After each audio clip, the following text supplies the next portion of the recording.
Good afternoon, everyone. I am Parthalti from batch A5B1, and today I am presenting on a fascinating topic from quantum computing, the Deutsch algorithm.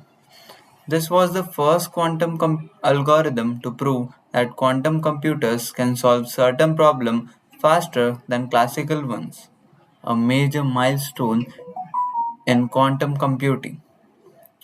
The Deutsch algorithm. The Deutsch algorithm, developed by David Deutsch in 1985, was revolutionary. It was the first demonstration of quantum advantage, that is, solving a specific problem faster using quantum principle than with a classical computation. This algorithm is simple, but its implications can profound. It opened the door for quantum supremacy. Now let's look to the next slide. So, what problem does the Deutsch algorithm solve? It addresses a very specific question. Is a given function constant or balanced? A constant function returns the same output for all input, either always 0 or always 1. A balanced function returns 0 for one input and 1 for other. Classically, we need two evaluations to answer this, but using quantum mechanics, we can determine the answer with just one evaluation. Now, next slide.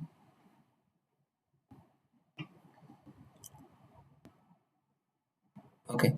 Now let's look at magic behind the speed up, the principle of quantum mechanics. Superposition allows a quantum bit or qubit to exist in a blend of 0 and 1 at the same time.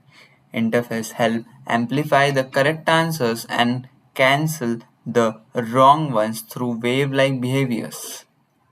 Parallelism, perhaps the most fascinating, means that we can evaluate multiple inputs at once due to superposition. These are the pillars that make the Deutsch algorithm possible. Next slide.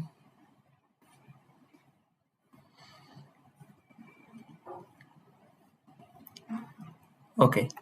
Here a simplified breakdown of how the Deutsch algorithm works.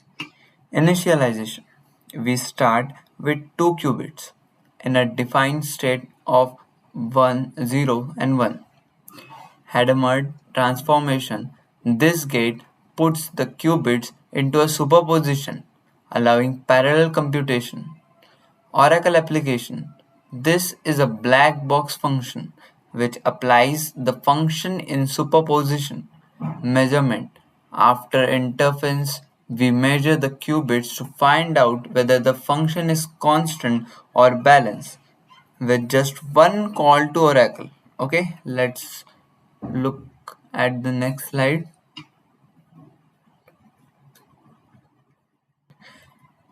Let's look at direct comparison. Classical computation and needs two function evaluation. Quantum algorithm need just one. This seems like a small win, but it's not about the skill. It's about the principle.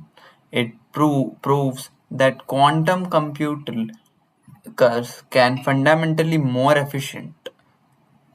Okay, let's take a look to the next slide. Practical shadows and impact inspiration.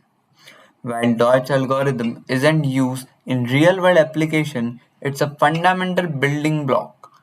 It led to development of more advanced algorithms like Deutsch Zotza, which is turn inspired Shor's algorithm and Grover's algorithm.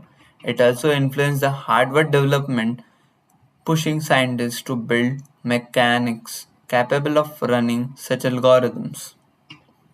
Okay, there are some limitations. Let's take a look. Okay, of course, the Deutsch algorithm isn't without flaws.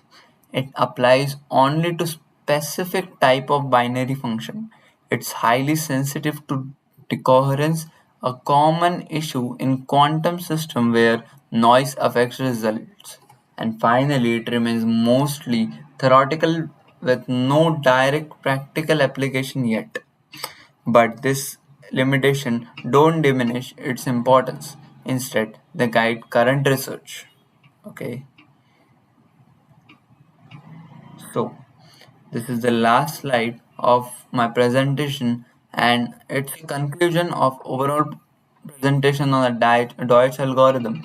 In conclusion, the Deutsch algorithm is a cornerstone of quantum computing theory.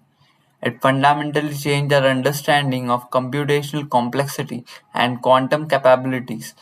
Though it's small and theoretical, it paved the way for today's ongoing quantum revolution. It stands not as a solution but as a gateway to a new era of computing. Thank you for your attention. I hope this presentation gave you a glimpse into the powerful and fascinating world of quantum algorithm. Thank you.